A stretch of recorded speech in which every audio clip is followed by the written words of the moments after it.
Hey everybody, welcome back to Onyx's Rambling Reviews. Today's movie is Send Help, the new Sam Raimi film, starring Rachel McAdams and Dylan O'Brien. Spoilers ahead, as usual, for these longer reviews that I do. First of all, I love this movie. I gave it 4 stars. Definitely recommend seeing it in theaters, by the way. On to the actual review. And recap, because I kind of mix the two together. I love this movie.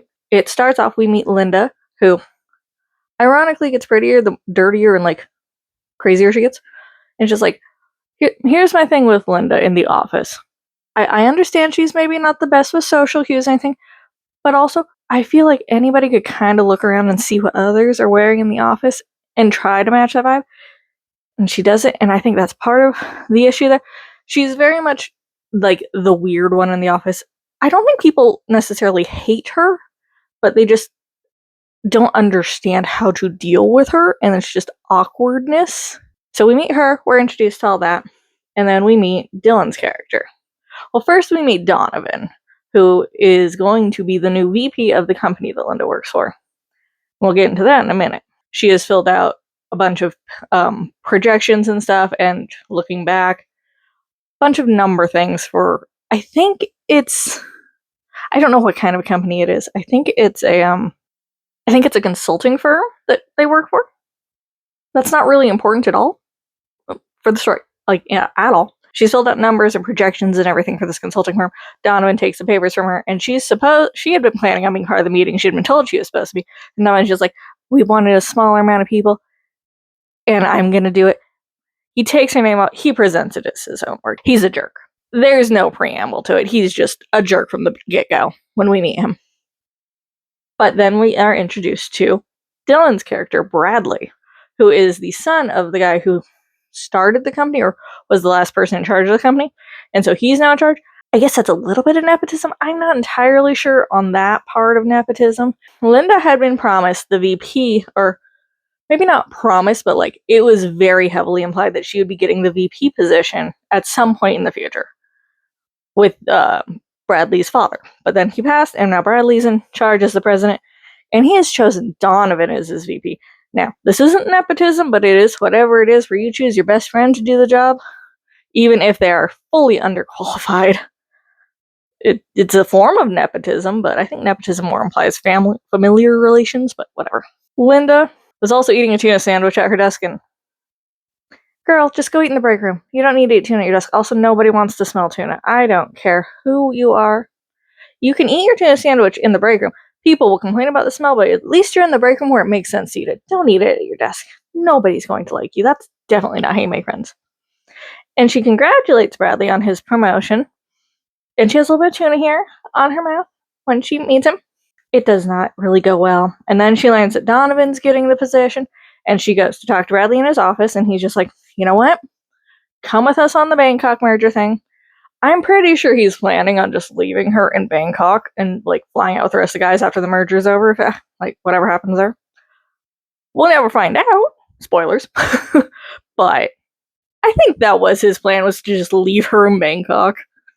She gets invited. Before all this happens, we find out Linda, big survivalist fan. She loves the show Survivor. I'm pretty sure she loved the show Man vs. Wild. I can't prove it, but I am almost positive. We see she has shelves full of books about how to survive, how to do knots and make fires, things like that, things that you would need to live in the wild. We see photos of her in different places. I think there's only 2, but we might see more.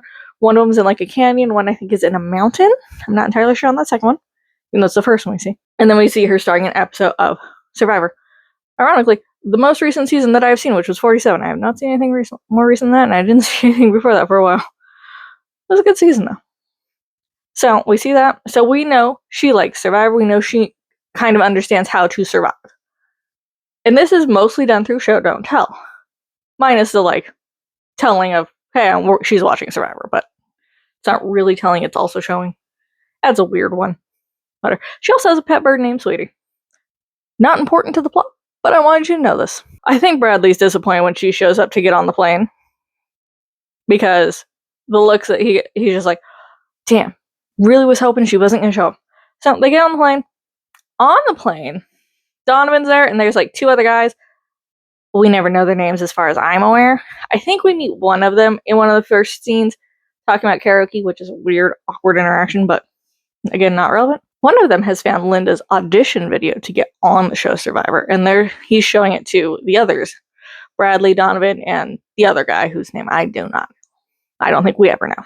Now, also, in the beginning, we learn Bradley is engaged to a gorgeous woman named Zuri, and she actually seems pretty sweet. Like, as sweet as somebody from, like, Money can be, but, like, she seems a little more down to earth, especially later in the movie. I like her. The four guys looking at Linda's audition tape, making fun of it entirely. She's sitting in the back of the private jet in, like, a different... It's not a fully sectioned off section, but, like, there's a little barrier. And she's working on work, and, like, she thinks she found this loophole to get the merger to work well in their favor. And then she takes out her earphones and hears and sees what they're doing a bit. And she scraps what she's doing. She's like, I don't want to help these people now. And, like almost immediately after she sees that, bad turbulence hits. They're flying through a storm. The seatbelt sign comes on. Then the plane gets really, people go, whoo, and then they fly backwards. I wonder if he was inspired by the door plug from that one plane a couple of years ago, because a door plug pops, there's a lot of other, it's not just a door plug, you can see, cracks forming around it, which, more than just a door plug happening there. Also, here's my thing. When the plane crashes into the water, which it does not crash in a way that would make sense for an altitude that the plane should have been flying at. If it had been flying at a normal altitude, it probably would have just disintegrated upon impact with the ocean. The ocean is not a nice, smooth surface. Water can be very painful if you land wrong, or from a high enough distance. They must have been flying really low or something, or they descended really fast. Something's going on with that. I'm not going to get into that. I do not know the technicalities of plane crashes as much as I would like to. The door plug, flies out, and more of the wall around it also breaks off. We see, I think, immediately one guy gets flung out. And Donovan's starting to, but he is able to grab hold of Linda's leg, who is sitting closest to the door plug. But she has her seatbelt on. She's fastened in. She's good. I think Bradley and the stewardess, I assume the pilots have their seatbelts on. We never see them. But the stewardess and Bradley are the only other two that we see have their seatbelts on. And Bradley is also put on, a life vest. I assume that helps him. Not the point of this situation. This situation, we have Donovan grabbing Linda's leg as he is about to fly out there. And he's yelling at her, give me your seat. And it's just how do you expect that to work? Because if she undoes her seatbelt, you're both flying out that door. She could have held on to you, more firmly, tried to help you more. And then he tries choking her and stuff, and so she stabs him with a fork, and he goes flying out. But his tie gets snagged on some metal. That's a strong tie that it doesn't fully rip, and he's just kind of dangling out there by his tie, flapping its web. And she sees him, hitting against her window, and all she does is lower the windshield shade, and it is honestly hilarious. She's like, no, I'm not going to deal with this. No, thank you. I did love that part. That was really funny. The plane crashes. It lands in the ocean. There's an island. I'd say a mile or so out. I can't be sure. I'm not great at judging distance. Her seatbelt is a little stuck at first, but eventually she does get it free, and she is able to get out before the plane really goes under too much. That it'd be too far of a swim and she'd drown. We don't see how Bradley gets out, but she does wash up on the island. She starts walking along it. Eventually she does find Bradley, the only other person who's washed up. I mean, to be fair, one of the guys, I think he just immediately flew out, and then you had the other two, Donovan, who was attached to the plane, and the guy whose name I don't know, plus the other guy whose name I don't know. They ain't still alive. That's definitely for sure. I don't know what happened to the stewardess. She might have survived. I would have assumed so, since she also had her seatbelt, but I also am not entirely sure. Whatever. Bradley is the only other one that we know who survived. She takes him back to a safe place to make camp, at least at that time. His leg is injured. He is knocked out. Due to all of her survival reading and research and desperately wanting to be on Survivor, she knows how to build a shelter, how to collect water, how to start a fire. So she immediately gets Bradley set up under this shelter, 2 sticks and a bunch of palm fronds and stuff to, block the sun. Smart. And then she finds some coconuts. I don't know how she cuts them in half as easily as she does. It's 4 coconuts, digs a hole, puts the 4 in there with leaves to collect the rainwater because it rains at night. And then she has water in the morning. Rainwater's like at that point the best drinking water because you're not going to drink ocean water. That's not going to help you. From there on, she starts looking for some food, trying to make sure Bradley's going to be okay. She's not really focused on getting help at that point. She is focused on making sure they get through these first few days. And then, in my head, once you get through those first few days, then you focus on trying to get help. And that's kind of what happens. Bradley wakes up with his leg being screwed up. Like, there's a deep gash in it.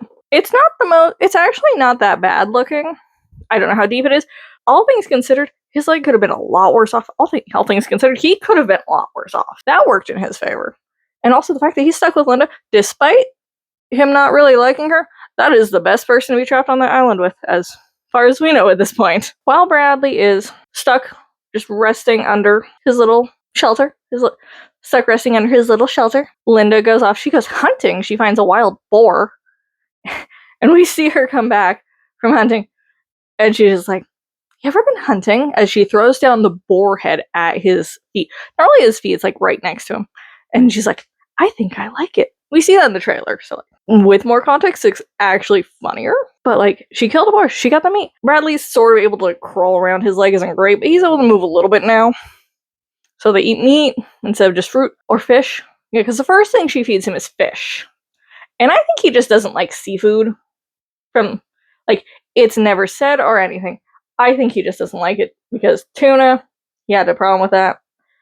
Fish, he seems to avoid it as much as he can, but he says say he likes sushi, so not entirely sure on that fact. Again, not the point of this rant. They start building a nicer shelter. She takes him around the island. She shows him a certain berry that she knows is poisonous, and she's like, if you're ever unsure, take it, kind of like mush it up, rub it on your skin. If you have a reaction, it's poisonous. And I think he remembers what that berry was, because it's orange, and they eat a lot of mangoes in this, which are about the same color, which is important. Then there's at one point, she sees a boat that's, I don't think it's the rescue party.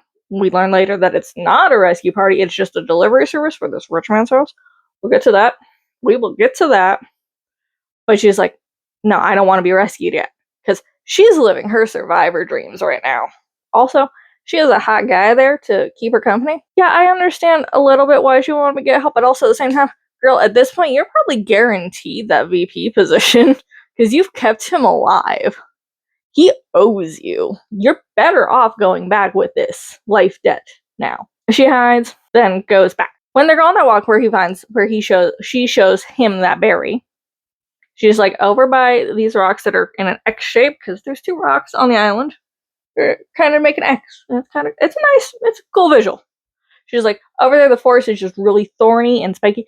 You'll get torn to shreds. That comes up later. He's been helping her. His legs, he does save her because she starts to fall off a cliff and he could have let her like fall and die. Maybe he should have, but also he knows that he probably wouldn't survive without her, so that's probably why he saves her. And I respect that. Their relationship builds and it feels like they're becoming friends, they're getting along well, they're working together building a new shelter because their last shelter, they built it really close to the shoreline. They're like on the beach. And this huge storm comes in one night. And their shelter's just gone the next morning. Like, they run away from their camp, they find a cave and they sleep in there for the night. And it works. They're fine. The camp's gone, so the place that they build their camp is just like 2 feet above the beach and not that far from the shore. Like, arguably, it's not much better place than the last one, but somehow it is. Whatever. That was a weird choice. I'm not the writer in this situation here. And also, it's probably just so it had a good visual for camera angles. From there, those berries that Linda had pointed out were poisonous. They come into play here. After everything, Bradley's just like, let me make dinner this following night. Because you've just been doing so much, and I want to help, and like, thank you. He poisons her. He's been secretly building a raft in the woods, or forest. It's not really wood. I would say forest more than woods. They're kind of the same thing, but they're also not, but they are.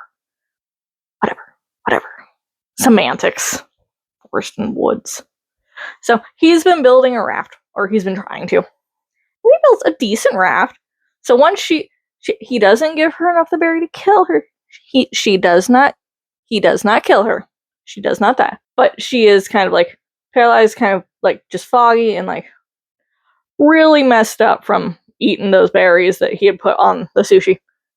Claiming it was like a mango chutney or it was a mango salsa, I think it was.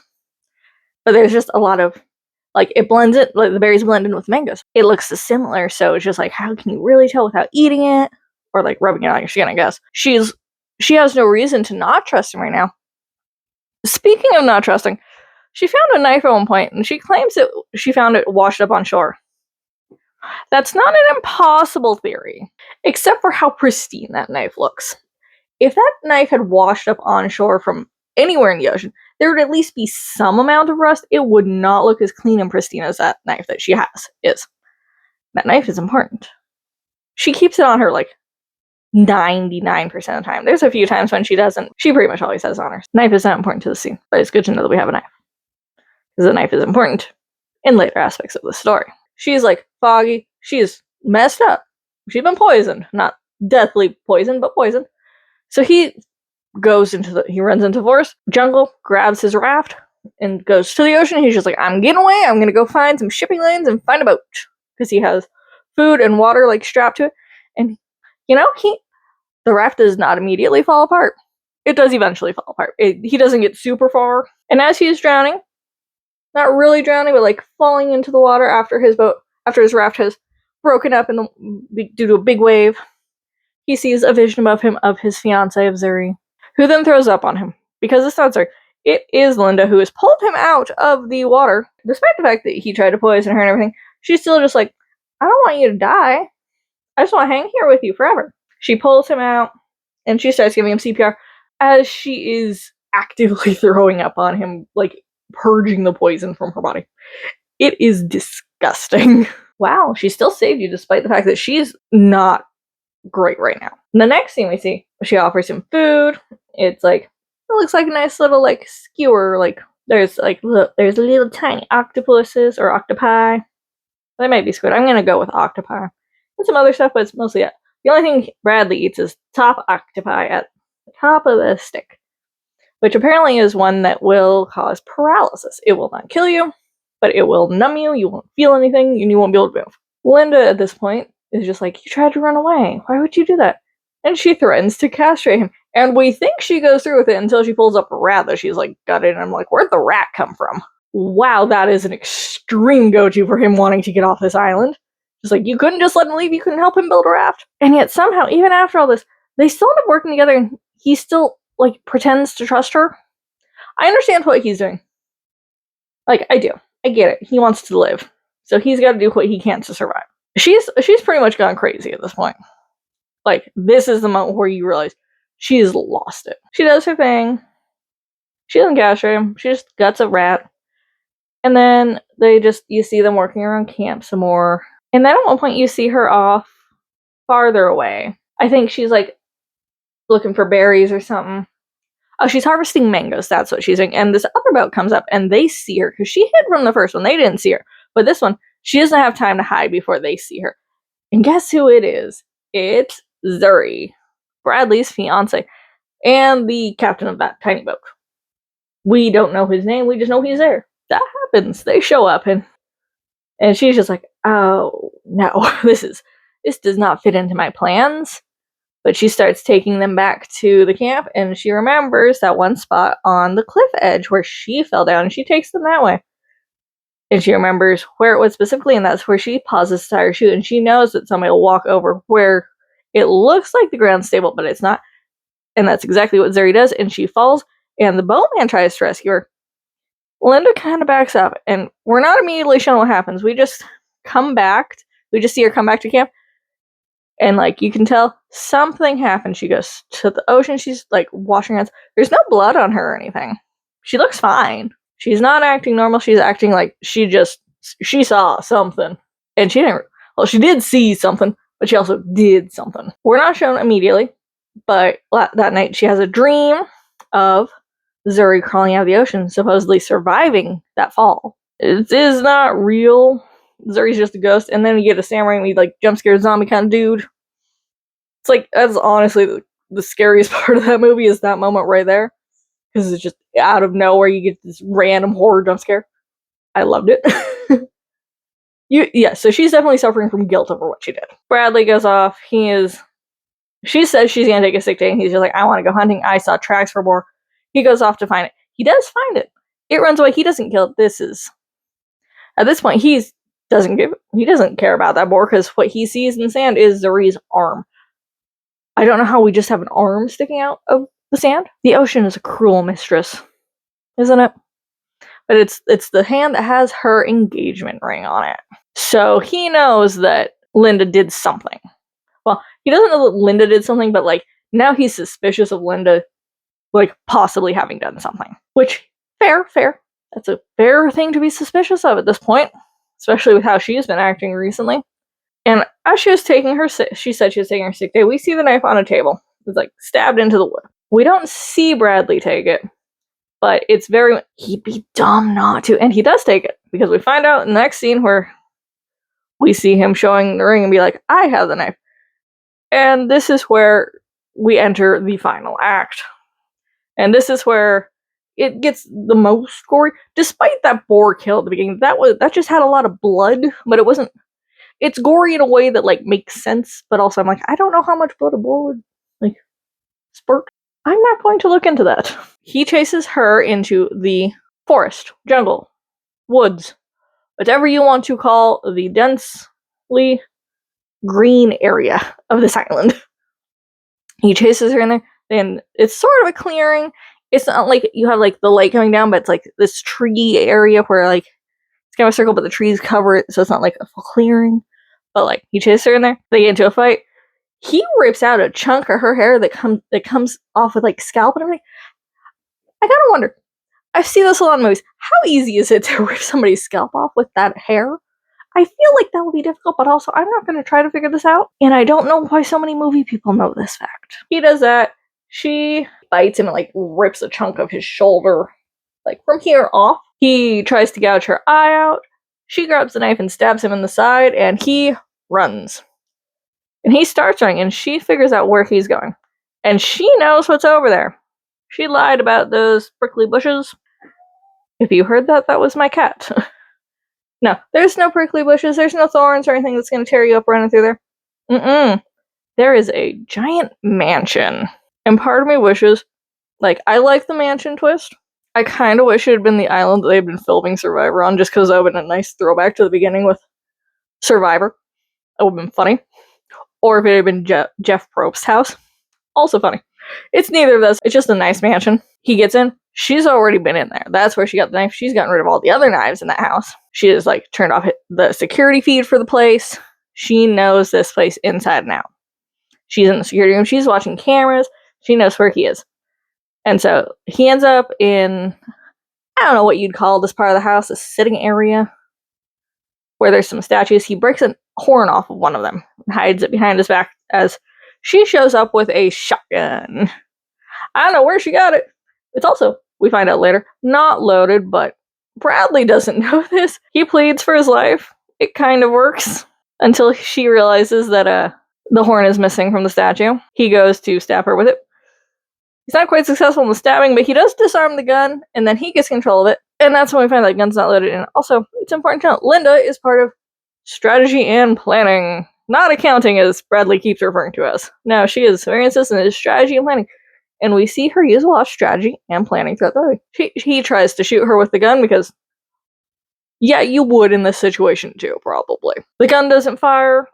She attacks, grabs a golf club off of the wall where whoever this Fortune 500 millionaire, billionaire guy has from it there. She goes to swing and, like, crush his skull in with the golf club.